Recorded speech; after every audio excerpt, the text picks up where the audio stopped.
So I am looking to see if the Love Alarm app actually exists. We have the Love Relationship Countdown. Quotes Alarm. What is this? Wake up happy, motivated, and inspired. Okay. Wakey. Oh, a relationship tracker.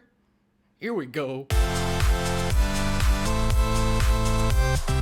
What is up, Flick fans, and welcome back to my channel. Today we are talking about the semi-brand new Netflix series called Love Alarm, and I need to know, have you guys heard of this series, and are you looking forward to it? I'm going to tell you guys what it is right now. So Love Alarm is a love triangle between a hardworking girl and two boys who like her, but it's complicated by the release of a phone app that notifies you every time a person who likes you is within 10 meters. So this is a South Korean Netflix show directed by Lee Na-jung, and I have to be honest, starting out the first episode, it was a bit too, and I'm not going to be entirely negative throughout this review. I just want to start out on this note.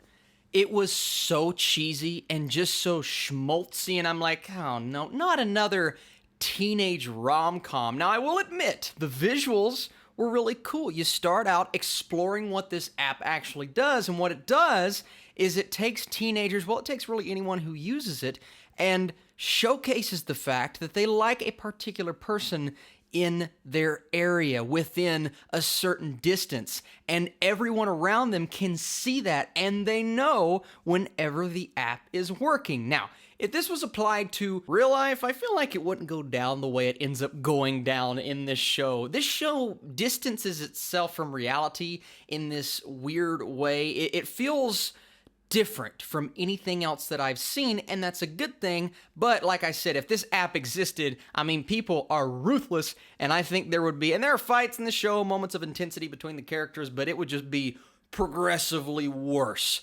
Especially the kids that I went to high school with, they wouldn't have been this nice. And like I said, you're watching the show and you're seeing these teenagers run into each other and their apps are going off and it's like, ooh, he likes her and she likes him, and it's super obvious now because everyone knows about it, and people surrounding them are so happy and everybody's cheering, and it's like, yeah, and I'm sitting back going, okay, I have to accept the fact that this is a different reality. Okay, I've accepted it, and I have to get on board for the style of show that they're going for because it's just very different. And I'm not as familiar with South Korean, television shows and movies, but if this is the way that they are all directed and portrayed and the shot selection is similar, then I would be up for watching more because after thinking about it, getting a few episodes in, I'm sitting back going, I am far more interested in this entire concept, in the entire vibe of the show than I ever thought I would be. Even after the first episode,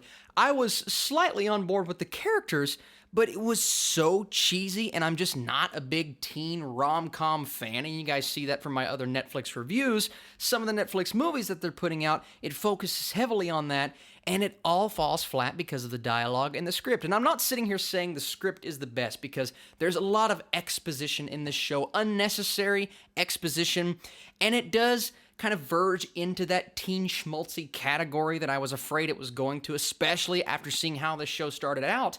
But I would be lying to you guys if I said I wasn't invested in the relationships 4 episodes in, 5 episodes in, and by the time you get to episode 8, you kind of want more of this world because the story is showcased in such an interesting way, and the cinematography is really, really good, as is the color correction and just the technical vibe of this show. Not to say they used a ton of CGI, but the way that they portray this app, the way that it goes off when people are using it, there's a moment where there's a cloud in the sky. I felt like I was living in that world, and it did end up surprising me and impacting me more than any other teenage rom-com thing that I've seen in the last little bit. And it is a show with likable characters, actors who really embrace who they are, and it's going to cause a divide between fans, inevitable fans of this show, because you have one girl named JoJo and 2 guys are after her, and the way the story starts out with one guy, but they've kind of grown apart. This new guy comes into play, there's a big fight that goes down, and the rest of the show, the rest of the series really is this divide, this tear between both these guys. You have the character of Il-sik, and then you have the character of Sun-ho, and who's JoJo going to end up with? Why am I this excited? I did not anticipate being this excited, but this show, it just kind of works its way into your brain and you just get sucked into the story. And there are going to be so many people that will not get past the cheesiness of the show, will not get past the constant, like I said, exposition from the characters.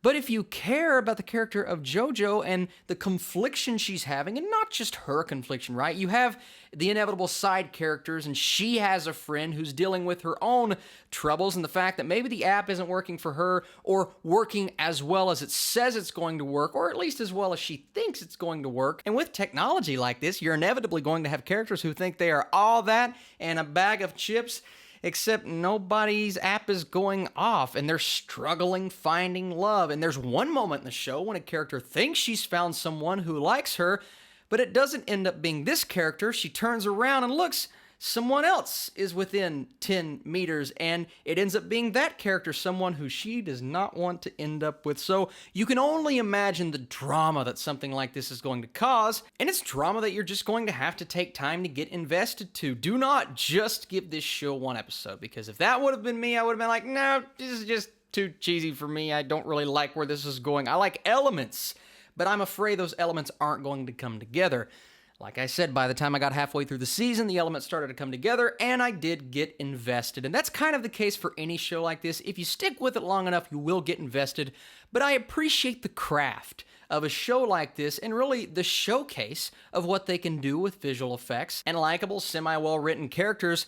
I didn't love the music choice for this show. The songs that play, they come in at times, and I'm sitting back going, if they didn't decide to do that, make that particular decision, I feel like this would have worked much better. There were times I feel like there needed to be just silence underneath the characters when they were talking to each other, expressing their feelings. In an argument, there was an intense moment, and the music just comes in, and it's super upbeat and cheerful, and I'm just, nah, it's not working for me. Here's what I will say, and I need to start doing this more in Netflix reviews. If you are a teenager, if you love a good rom-com, if you like a futuristic setting, even though it's not technically a futuristic setting, but a nice sci-fi-esque spin on a different genre, then I do think all of those categories are going to like or love this show. If you like those things, check this show out. If you don't like things like that, maybe give it a chance like I did.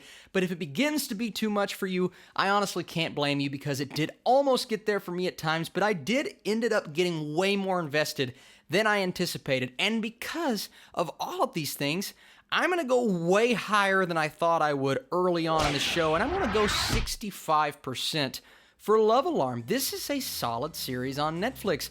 It is definitely one of a kind, and it is overly cheesy, and it's not going to work for everyone, but hey, I had a bit of fun with it. It's a nice exploration. I wish it could have went deeper. I wish the characters would have had more layers, but you know what? Love Alarm did manage to surprise me. But I want to know, what did you guys think of this series? What else is on Netflix right now that you would love me to talk about? If you guys want to see more things from me, not on this YouTube channel, I have been doing reviews, countdowns, and podcasts over on my Patreon page.